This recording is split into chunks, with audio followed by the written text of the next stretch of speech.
Hey everyone, welcome back to our New Testament challenge. Today we're here in Acts chapter 1. And so, as we've started every single book, I'm going to give you just a brief rundown of what Acts is, what this book is, a general synopsis. So, what we believe about this book of Acts is we believe that it was written by Luke. The author who wrote the Gospel of Luke is the same one who wrote the book of Acts. And we can see that through similar writing styles, but also just some other evidence points us to Luke writing the book of Acts. And so what the book of Acts is it is actually the start of the church, the start of the early church. Because now here what we see, or what you would have read here in Acts chapter 1, is Jesus has ascended onto heaven. He is no longer here walking this earth right now.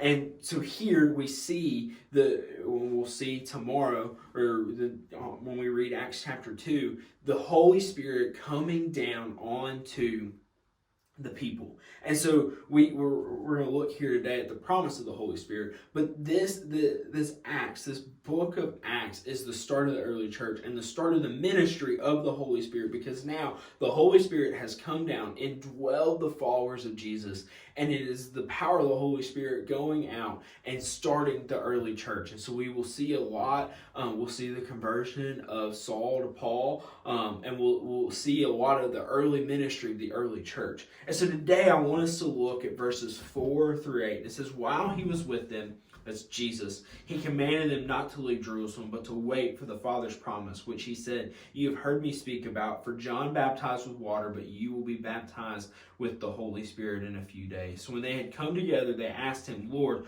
are you restoring the kingdom to Israel at this time? He said, it is not for you to know times or periods that the Father has set by his own authority, but you will receive power when the Holy Spirit has come on you, and you will be my witnesses in Jerusalem, in all of Judea and Samaria, and to the ends of the earth.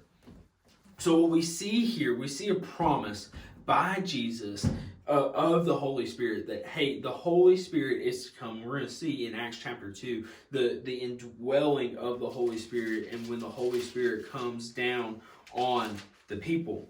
But what we see here is this promise of the Holy Spirit, this promise that while Jesus is no longer here on earth, there'll still be a presence of God, a presence of a part of the triune God, which is the Holy Spirit.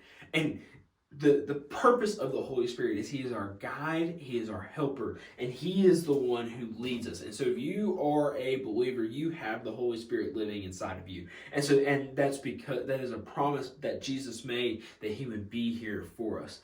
And so what I want you to read here in Acts chapter 1 and be encouraged by is there are days when we feel alone and we feel scared and we feel like there's no one there to help us. But if you are a follower of Jesus, no matter where you go, no matter if you're at home, you're at school, you're in a foreign country, no matter where you go, the Holy Spirit is going to be there with you and guiding you. If you're a follower of Jesus, he never leaves you. You're never truly alone when you're not with the Holy Spirit. And so today, I ask you and I challenge you to lean on the Holy Spirit. Francis Chan wrote a book on the Holy Spirit called Forgotten God, because oftentimes we leave out the Holy Spirit. We talk about God, we talk about Jesus, but we often forget the third piece of the triune God, which is the Holy Spirit, the one who's actually living and breathing inside of us. And so I challenge you today, live your life knowing that you have the Holy Spirit inside of you, and listen to where he might be leading you. I hope you have a great rest of your day.